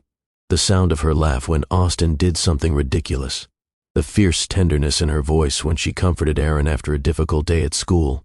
The strength she had built in 7 years of doing everything alone. He was falling in love with her again. Or maybe he was simply allowing himself to acknowledge that he had never stopped. One evening in late spring, the twins were asleep and Jesse was helping Joan clean up after dinner.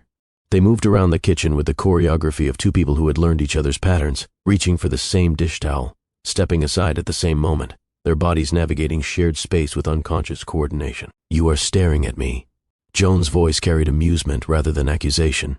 "Sorry, I was just thinking." About what? About how different this is from anything I imagined my life would look like. Different good or different bad? Different good. Overwhelmingly, unexpectedly good. She set down the plate she had been drying and turned to face him.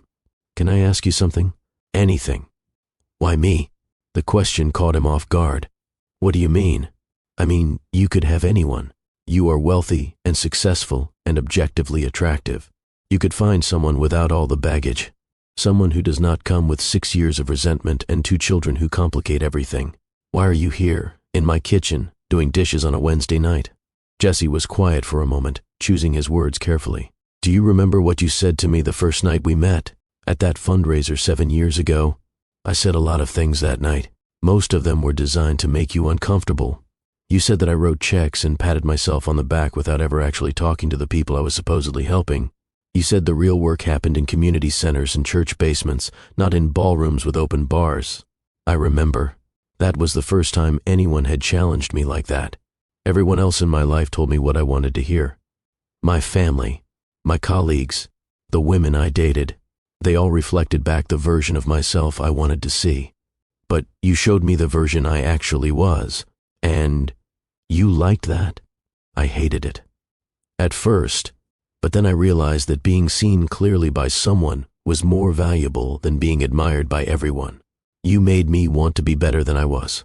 Not for approval, not for image, just because being better was the right thing to do. Joan's expression softened. That is a beautiful answer.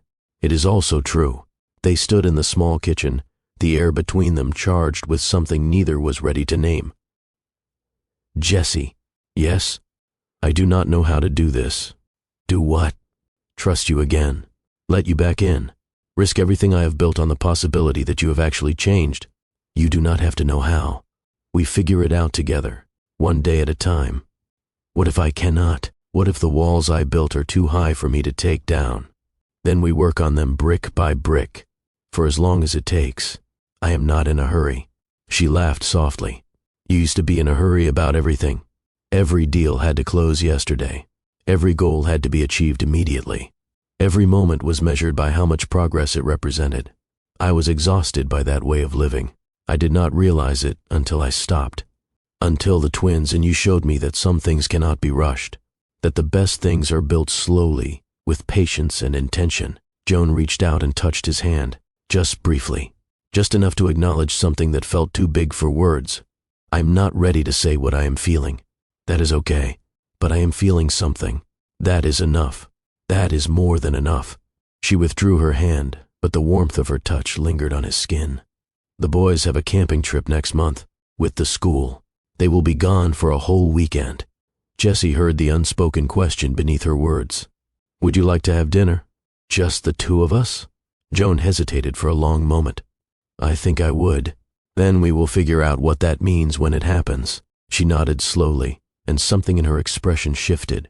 Not the removal of walls, but the acknowledgement that they might not need to stand forever.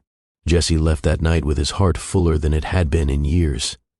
He drove to his apartment through streets that had become familiar, past landmarks he had learned through months of being present, and thought about the woman he had loved and lost and was somehow, impossibly, being given a chance to love again. The camping trip arrived on a Friday in late May. Jesse dropped the twins at their school bus with the other parents, enduring Austin's dramatic farewell and Aaron's solemn instructions about maintaining proper hydration in his absence. Dad, promise you will drink 8 glasses of water a day. Dehydration affects cognitive function. I promise. Aaron nodded, satisfied, and boarded the bus with the confidence of someone who had dispensed crucial medical advice. Austin's goodbye was more theatrical. If I do not survive the wilderness, tell everyone I died a hero. You are going to a state park with running water and flush toilets. Still, the danger is real. Jesse hugged him tightly. Come back safe. We have stories to write and buildings to build. Austin grinned and followed his brother onto the bus.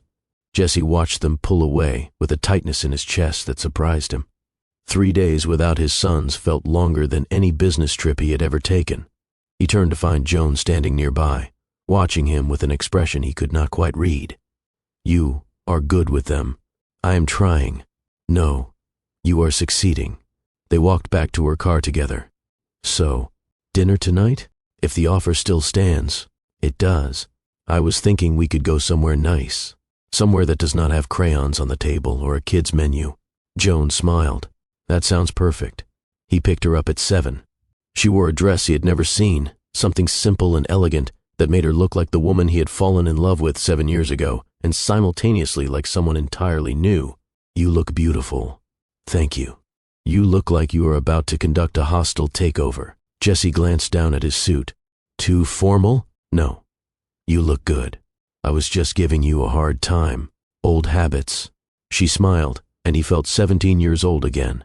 Nervous and hopeful and absolutely certain that this woman was the most important person in any room she entered. The restaurant was a quiet Italian place in a neighborhood Jesse had never explored before. They sat at a corner table with candles flickering between them and ordered wine and food that neither of them would remember later, because the food was not the point. Can I tell you something? Joan set down her wine glass. Of course. I have been rehearsing this conversation for weeks, writing scripts in my head, trying to find the perfect words to explain everything I feel without scaring you away or pushing too hard.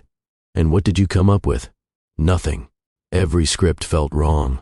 Every rehearsed speech sounded like something the old Jesse would have said to get what he wanted. So I decided to just be honest. Honesty is good. I love you. The words came out simple and unadorned. I never stopped loving you. Even when I convinced myself I had moved on. Even when I married someone else. Even during the years when I did not know our children existed. Some part of me was always yours. Joan's eyes glistened in the candlelight. Jesse, I know I do not deserve another chance.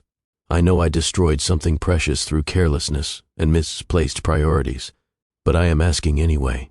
Not because I expect you to say yes, but because I have learned that some risks are worth taking even when the outcome is uncertain. She was quiet for a long moment. Do you know what I did the night after we first met? No. I went home to my tiny apartment and wrote in my journal about the arrogant billionaire who had somehow managed to make me laugh. I wrote that he was exactly the kind of man I should avoid. Too charming, too successful, too accustomed to getting everything he wanted. And then I showed up at that coffee shop the next morning anyway, because there was something in your eyes that made me think maybe the arrogance was armor. Maybe underneath all that confidence was someone who wanted to be seen as clearly as I saw him. Jesse felt his throat tighten. You saw me more clearly than anyone ever had. I know. And then you proved me right by becoming exactly the man I was afraid you were. Dismissive, absent, willing to choose anything over me. I am sorry. I know you are. And that is what makes this so hard. What do you mean? I have spent 7 years protecting myself from you, building walls, creating distance, telling myself that I was fine alone, that I did not need anyone, that the children and I were complete without you. And I was fine. We were complete. But then you showed up at that hospital and looked at our sons like they were miracles. And you kept showing up, day after day, week after week. You rearranged your entire life around 2 children you had just met. You became the father I never believed you could be. Joan wiped at her eyes with her napkin. And somewhere in all that showing up, I started to remember why I fell in love with you in the first place. Joan, I am terrified, Jesse. I am terrified of letting you back in, of trusting you with my heart again, of believing that this version of you is real and permanent. I cannot promise I will never make mistakes. I cannot promise I will be perfect, but I can promise that I will keep showing up. I can promise that you and the boys will always come first. I can promise that I have changed in ways that are not temporary or performative, but fundamental. How do I know that is true? You do not for certain. You have to decide whether the risk is worth taking, whether the possibility of what we could build together is worth the possibility of being hurt again. The question hung between them, heavy with everything they had been and everything they might become. Ask me what I want. What do you want? I want to believe you. I want to trust that people can change. I want to build something new with you, something that does not carry all the weight of what broke us before. And I am going to try, not because I am certain, but because somewhere in the past 6 months, you became the person I always hoped you could be. And I think I would regret it forever if I did not give us a chance. Jesse reached across the table and took her hand. I will not waste this. I promise you. I know. That is why I am saying yes. They sat like that for a long moment, hands intertwined across the table, the restaurant buzzing around them with lives they were not paying attention to. Then Joan laughed softly. The boys are going to be insufferable about this. What do you mean? Austin has been planning our wedding since your third visit. He has opinions about the color scheme. And Aaron has been tracking behavioral patterns and calculating probabilities. He informed me last week that the statistical likelihood of us getting together was 87% based on observable data. 87%? He said he was being conservative. Jesse laughed. The sound felt foreign and wonderful, like something he had forgotten how to do and was finally remembering. Our sons are terrifying. They get it from their mother. She smiled, and the smile reached her eyes in a way it never had before. So what happens now? Now we take it slow. We figure out what this looks like with 2 6-year-olds in the picture. We build something sustainable instead of something dramatic. I can do slow. Can you? The Jesse I knew was constitutionally incapable of patience. That Jesse did not have anything worth being patient for. Joan squeezed his hand. That might be the most romantic thing anyone has ever said to me. I have been saving up for 7 years. They finished dinner and walked through the neighborhood, not ready for the evening to end. The night was warm, and the streets were quiet, and Jesse felt something he had not experienced in longer than he could remember. Peace, not the absence of conflict, not the silence of isolation, but genuine peace, the kind that came from being exactly where you were supposed to be, with exactly the person you were supposed to be with. I need to tell you something. Joan looked up at him. That sounds serious. It is. Sort of. I bought a house. You already have an apartment. I know. But the apartment was temporary. The house is permanent. It is in this neighborhood, about 3 blocks from yours. Jesse. It has 4 bedrooms. 1 for me. 1 for Austin when he stays over. 1 for Aaron. And 1 that I was thinking could be an office or a guest room or whatever we need. You bought a house for our children. I bought a house for our family. Whatever shape that family takes, whatever speed we move at, I wanted you to know that I am committed to being here. Not temporarily, not conditionally, permanently. Joan stopped walking. Can I see it right now? Why not? They walked 3 blocks to a craftsman-style house on a tree-lined street. Jesse pulled out his keys and opened the front door. The house was empty. No furniture, no decorations, just bare walls and wooden floors and the potential for something beautiful. Joan walked through the room slowly, her footsteps echoing in the emptiness. This is the master bedroom. Jesse followed her into a room with large windows that looked out over a backyard big enough for soccer. And through there is the bathroom. And that door leads to a walk-in closet. Joan was quiet, taking it all in. The twins' rooms are down the hall. I was thinking Austin could have the one with the bay window. He would probably want to set up a reading nook or a stage for dramatic performances. And Aaron? The room next to it has built-in bookshelves. I thought he could use them for his architecture books and sketches. You have thought about this. I have thought about nothing else for months. Joan turned to face him in the empty master bedroom. This is a lot. I know. You are asking me to build a life with you. I am asking you to let me build a life around you, around us, around our children. What if it does not work? Then I still have a house 3 blocks from my sons. I still get to be their father. I still get to be part of their lives. And us?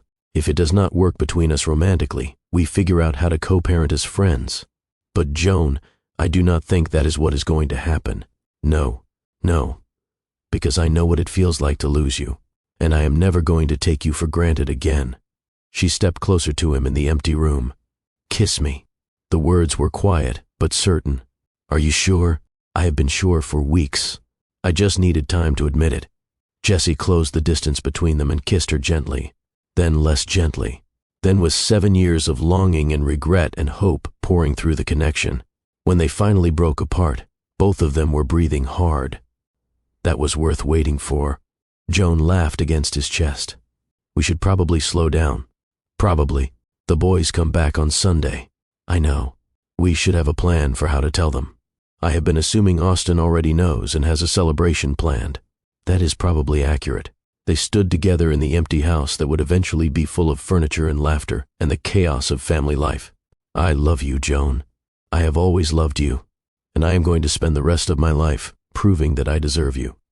I love you too, against my better judgment. Despite everything you put me through, I love you anyway. Is that a compliment? It is the truth, which is better than a compliment. They locked up the house and walked back to Joan's place together, taking the long way, not ready for the night to end. The twins returned on Sunday afternoon, sunburned and exhausted and full of stories about the wilderness that was actually a state park with flush toilets.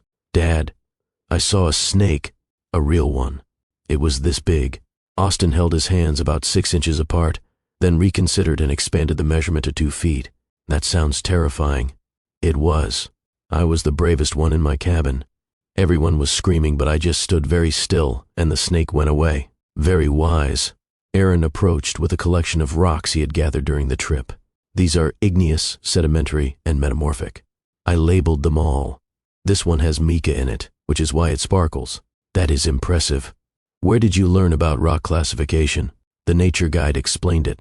And then I read more about it in a book he let me borrow. Jesse examined each rock with genuine interest, while Austin continued his dramatic retelling of the snake encounter, which had apparently grown in danger level over the course of the bus ride home. Joan watched from the kitchen doorway, her expression soft in a way Jesse had never seen before. "Boys, can you come here for a minute? Your dad and I need to talk to you about something." The twins exchanged glances, their twin telepathy activating. "Is it something bad?" Austin's question carried genuine concern. "No, baby. It is something good. At least, we hope you will think it is good." They gathered in the living room. Jesse and Joan on one couch, the twins on the other. It felt like a board meeting designed by a 6-year-old. "So you know that your dad has been spending a lot of time here lately?" Obviously. Aaron's response was matter of fact. "And you know that we have been getting along much better than we used to. You stopped making the angry face when he comes over." Austin offered this observation helpfully. "What angry face?" "The one where your eyebrows do this." He demonstrated an exaggerated scowl that made Jesse laugh. "Okay, fair enough. I used to make that face, but I do not anymore, because you love him again." Aaron said it like he was stating an obvious scientific fact. Joan looked at Jesse, then back at the twins. "Yes, because I love him again, and he loves me. And we have decided that we want to try being a family together, all 4 of us." Austin's reaction was immediate. "I knew it. I knew it. Aaron, I told you. I said it would happen by summer, and it is still spring, so technically I was early. You said it would happen in March. It is May, but I was right about it happening. The timing was an estimate." The boys argued about the accuracy of Austin's prediction while Jesse and Joan watched with amusement. Finally, Aaron turned to face them with a serious expression. "Does this mean you are getting married?" "We have not talked about that yet. We are going to take things slowly and see how it goes. But you might get married eventually. Maybe. If everything works out, good." Aaron's approval was concise and complete. Austin had more theatrical feelings about the development. "This is the best day of my entire life. Better than Christmas. Better than my birthday. Better than the time we went to Disneyland." He launched himself at Jesse and Joan simultaneously, trying to hug them both at once. "We are going to be a real family. With a mom and a dad and everything. You have always been a real family." Jesse's voice was gentle, even without me. "Your mom built something beautiful with you. I am just lucky enough to be allowed to join it." Austin considered this. "But now we will be more of a family, like a family plus." Family plus. I like that. Aaron approached more carefully. "Dad?" "Yes. Are you going to live here now?" "Not right away, but I bought a house nearby, 3 blocks away. You will have your own rooms there too." Aaron processed this information. "Will we have to choose where to sleep?" "Sometimes, but we will figure out a schedule that works for everyone. And your mom and I will always decide together what is best for you." The boy nodded, satisfied. "I am glad you are staying." "Me too, buddy. Me too." That evening, after the twins were in bed, exhausted from their camping adventure and their emotional afternoon, Jesse and Joan sat on her back porch watching fireflies emerge in the growing darkness. "I think that went well. Better than well. They seem genuinely happy. They have wanted this for longer than either of us realized." Jesse took her hand. "What are you thinking about?" "I'm thinking about all the years we lost. All the time I spent protecting myself from you. All the moments the boys missed having their father in their lives. We cannot get that time back. I know. That is what I am thinking about. But we have now. We have tomorrow. We have as many years ahead of us as we are willing to fight for." Joan leaned her head against his shoulder. When did you become wise? Around the same time I realized I had been foolish. They sat in comfortable silence, watching the fireflies dance through Joan's small backyard. The boys have a birthday next month. I know. I've been thinking about it constantly. Their 7th birthday. The first one I will be present for. We should do something special. What did you have in mind? I was thinking a party. Nothing huge. Just close friends and family. But maybe at your new house. Let them christen the space. Are you sure? I think it would mean a lot to them. To see their rooms. To know that this is real and permanent. Then we will do it. The planning consumed the weeks that followed. Jesse furnished the house with input from the twins, letting Austin choose the color scheme for his room, and Aaron designed the layout of his bookshelves. Joan added touches that made the space feel like home. Curtains and throw pillows and framed photographs of the boys at various ages. By the time the birthday arrived, the house no longer felt empty. It felt like the beginning of something. The party was small. 12 children from the twins' school. A few parents Jesse had come to know through months of showing up at soccer games and school events. Joan's best friend, who had heard about Jesse for years and approached him with protective suspicion that gradually softened into grudging acceptance. Happy birthday to you. Happy birthday to you. Happy birthday, dear Austin and Aaron. Happy birthday to you.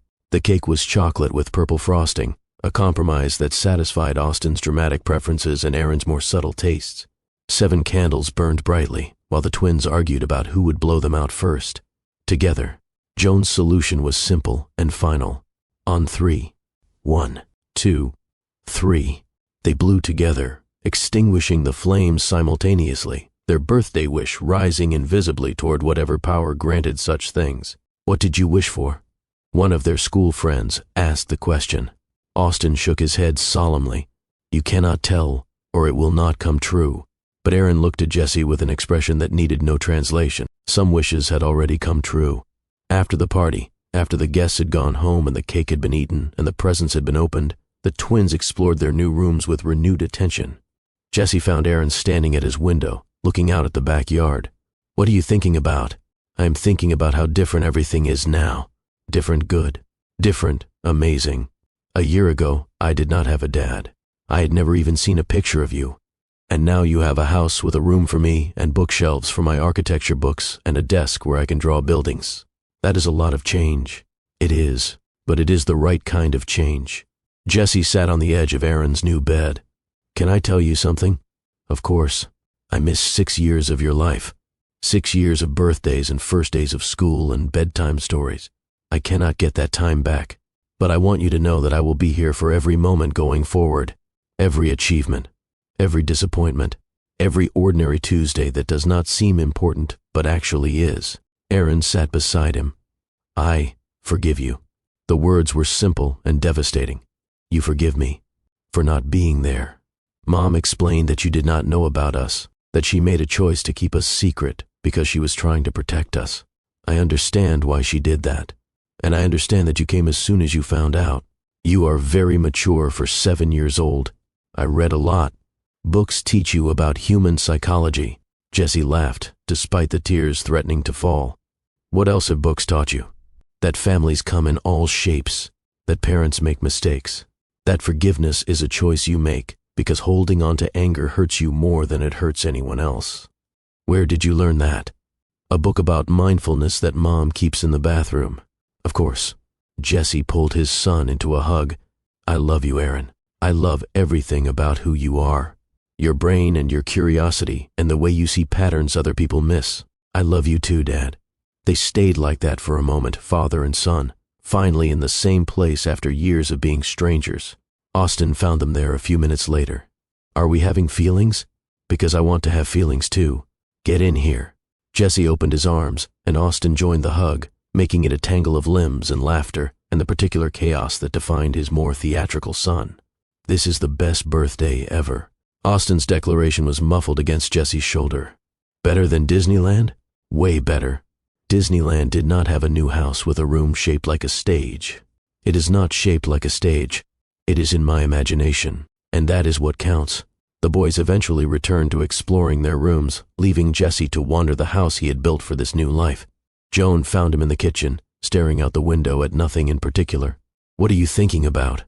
I am thinking about how long the journey was to get here.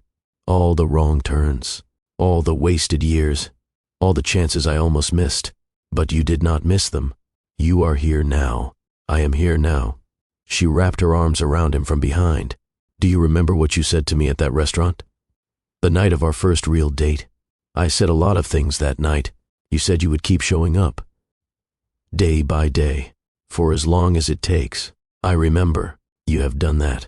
Every day for almost a year. You have shown up consistently, reliably, without fail. Jesse turned to face her. Because I meant it. Because you and the boys are worth every sacrifice. I know. I finally know. What happens now?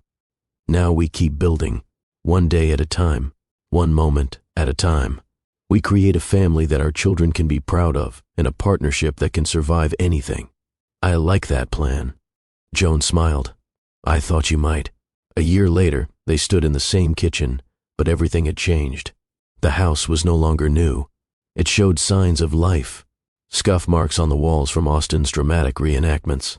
Blueprints and sketches taped to the refrigerator from Aaron's latest designs. Family photographs covering every available surface. Jesse and Joan had married in a small ceremony 3 months earlier. The twins had served as ring bearers, Austin nearly dropping the rings twice due to theatrical gesturing, Aaron maintaining his composure with characteristic seriousness. The foundation Joan had built continued to grow. Jesse had become a major donor, but also a volunteer, showing up at community centers to mentor single mothers who were building businesses from nothing. He understood now that real giving meant showing up, not just writing checks. His company continued to thrive, but he had learned to delegate in ways the old Jesse would have considered impossible. His executive team managed the day-to-day operations. Jesse focused on strategy and vision while protecting his time for what actually mattered. Dad, can you help me with my math homework? Aaron appeared in the kitchen with a worksheet covered in problems that looked significantly more advanced than typical second-grade material. Of course. What are you working on? Multiplication. The regular homework was too easy, so my teacher gave me extra challenge problems. Let us take a look. They settled at the kitchen table, while Joan finished cooking dinner, and Austin set the table with the theatrical flair he brought to every activity. Forks go on the left. That is basic table etiquette. I know where forks go. Just reminding you. The normalcy of the moment struck Jesse with sudden force. This was his life now. Homework help and family dinners and arguments about fork placement. The empire he had built still existed, but it no longer defined him. Dinner was noisy and chaotic and perfect. Austin recounted a story from school that somehow involved a substitute teacher, a missing hamster, and his own heroic intervention. Aaron corrected several factual inconsistencies in his brother's narrative. Joan mediated with the patience of someone who had been doing this alone for years and was finally able to share the burden. Jesse listened and laughed and felt his heart expand with gratitude. After dinner, after homework was finished and baths were completed and the twins were finally in bed, Jesse and Joan sat on the porch of the house that had become a home. What are you thinking about? Joan asked the question she asked every evening. I am thinking about what you said to me the first night we met, about writing checks and patting myself on the back without actually connecting with anyone. That feels like a long time ago. It was a long time ago, but I think about it often, because that man was measuring his worth in dollars and achievements. And this man, the man I am now, measures his worth in moments like tonight. What was so special about tonight? Nothing. That is the point. It was an ordinary Tuesday. Homework and dinner and bedtime. No accomplishments. No milestones. Just us. And that is enough. That is everything. Joan took his hand. I am glad you figured that out. I am glad you gave me the chance to figure it out. They sat in comfortable silence, watching the stars emerge in the Texas sky. Do you have any regrets? Jesse considered the question. I regret the years I wasted being someone I did not need to be. I regret the pain I caused you. I regret missing the first 6 years of our sons' lives. But I do not regret the path that brought me here, even the painful parts, because without them, I would not have become someone capable of appreciating what I have. That is surprisingly philosophical. I have been reading Aaron's mindfulness book, the one in the bathroom. Joan laughed, and the sound filled the night with warmth. I love you, Jesse Sanchez. I love you too, Joan Sanchez. She smiled at the name. I am still getting used to that. Take all the time you need. I am not going anywhere. I know. That is what I love most about this version of you. What? You stay. No matter what. You stay. The words settled between them like a promise fulfilled. Inside the house, Austin and Aaron slept in rooms designed specifically for them. In the morning, they would wake up and argue about who got to the bathroom first. They would eat breakfast and go to school and come home with stories and homework and the ordinary challenges of childhood. And Jesse would be there for all of it. Not because obligation demanded it, not because appearance required it, but because these people were his home, his purpose, his everything. The man who had walked into Cedars Medical Center to visit his sick wife had not known what he was looking for. He had not known that his world was about to be transformed by two small boys with his face. He had not known that love could survive 7 years of silence. He had not known that second chances were possible for people who were willing to earn them. But he knew now, and he would spend the rest of his life proving that knowledge through action. If this story has moved you, if you believe that people can change when they choose to do the work, I need you to do something right now. Hit that subscribe button and turn on notifications, because this is what we do at Mr. Dawson Long Stories. We tell the truth about love and loss and the messy, complicated, beautiful work of becoming better than we were. Share this video with someone who needs to believe that broken things can be rebuilt, that mistakes do not have to be permanent, that families can be made, not just born. Drop a comment telling me your own story. Have you been given a second chance? Have you given one? What did you learn about forgiveness and growth and the courage it takes to try again? Your voice matters in this community we are building together. Remember what Joan told the twins in the backyard that summer evening when they were catching fireflies? She said that if you keep them trapped, their light goes out. But if you set them free, they might choose to stay. That is what second chances are about. Not forcing someone to prove themselves, not trapping them in the prison of who they used to be, but setting them free to show you who they have become. Jesse Sanchez was set free, and he chose to stay. Every single day, he chose to stay. That is the ending, not a perfect resolution where every problem is solved, not a fairy tale where love conquers all without effort, but a real ending, an earned ending, a family that built something true from the wreckage of what was broken. Until next time, remember that the light is only real when you choose to stay. Choose to stay.